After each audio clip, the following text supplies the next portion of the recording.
নমস্কার বন্ধুরা, আমি ঋত্বিক আর আমাদের চ্যানেল ভবিষ্যৎ দৃষ্টিতে সকলকে স্বাগত জানাই। বন্ধুরা, বৃহস্পতির বিভিন্ন নক্ষত্রে অবস্থান নিয়ে যে সিরিজটি আমরা শুরু করেছিলাম, আজকে তার দ্বিতীয় পর্ব। আগের পর্বে আলোচনা করেছি বৃহস্পতি অশ্বিনী থেকে অশ্লেষা নক্ষত্রে অবস্থান করলে জাতক বা জাতিকা কি ধরনের ফলাফল পেয়ে থাকেন।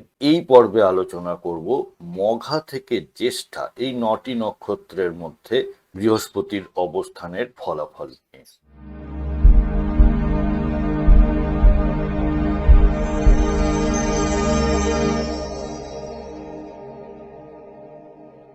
বন্ধুরা, আপনারা যারা যারা আমার চ্যানেলটি অলরেডি সাবস্ক্রাইব করেছেন তাদেরকে জানাই আমার অসংখ্য ধন্যবাদ ও কৃতজ্ঞতা। যারা এখনো সাবস্ক্রাইব করেননি তাদের কাছে আমার বিনীত আবেদন, চ্যানেলটি সাবস্ক্রাইব করুন এবং পাশে থাকুন।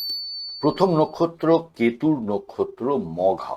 এনারা নিজেদের বংশের ঐতিহ্য ও মূল্যবোধের প্রতি গভীর আকর্ষণ অনুভব করেন। জীবনের গভীর অর্থ খোঁজার একটা তীব্র নেশা এনাদের মধ্যে থাকে। আধ্যাত্মিক সাধনায় অতুলনীয় নিষ্ঠা ও গাম্ভীর্য লক্ষ্য করা যায়। পরের নক্ষত্র পূর্ব ফাল্গুন, যা কিনা শুক্রের নক্ষত্র।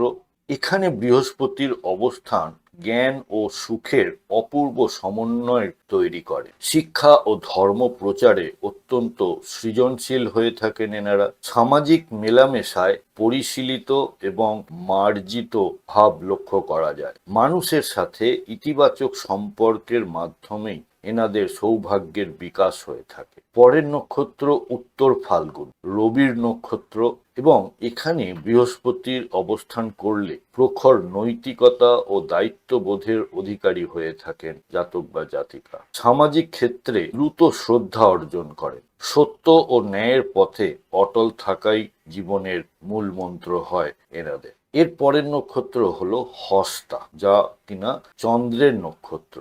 এনারা ভীষণভাবে পরোপকারী ও বাস্তববাদী হয়ে থাকেন। স্বভাবগতভাবে অত্যন্ত সহজ সরল ও উদার মনের মানুষ হন।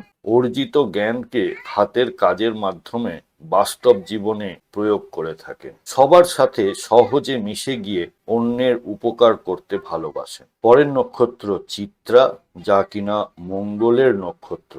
এনারা সাহসী ও যুক্তিবাদী মননের অধিকারী হন। জ্ঞান চর্চায় আপোষহীন, যুক্তির মাধ্যমে ভুল সংশোধনে তৎপর হয়ে থাকেন। সাহসিকতা ও প্রজ্ঞার সংমিশ্রণে কঠিন বাধা অতিক্রম করে থাকেন। এর পরের নক্ষত্র হলো স্বাতী, যা কিনা রাহুর নক্ষত্র। প্রথাগত ধর্মের বাইরে গিয়ে নতুন কিছু শেখার আগ্রহ এনাদের মধ্যে লক্ষ্য করা যায়। বিভিন্ন সংস্কৃতির দর্শনের মধ্যে মিল খোঁজার একটা প্রবণতা এনাদের থাকে।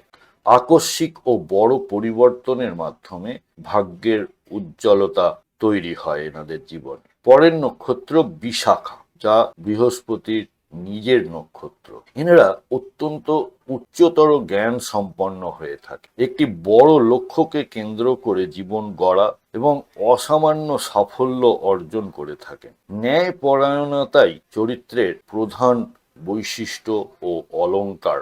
পরের নক্ষত্র অনুরাধা, যা কিনা শনির নক্ষত্র। মানুষের মনস্তত্ত্ব বুঝতে এনারা পারদর্শী হয়ে থাকেন। শান্তভাবে অন্যদের সমস্যার সমাধান প্রদানে দক্ষ। দীর্ঘমেয়াদী পরিকল্পনার মাধ্যমে জাগতিক ও আধ্যাত্মিক উন্নতি সাধন করেন। এবং পরের নক্ষত্র জ্যেষ্ঠা, বুধের নক্ষত্র।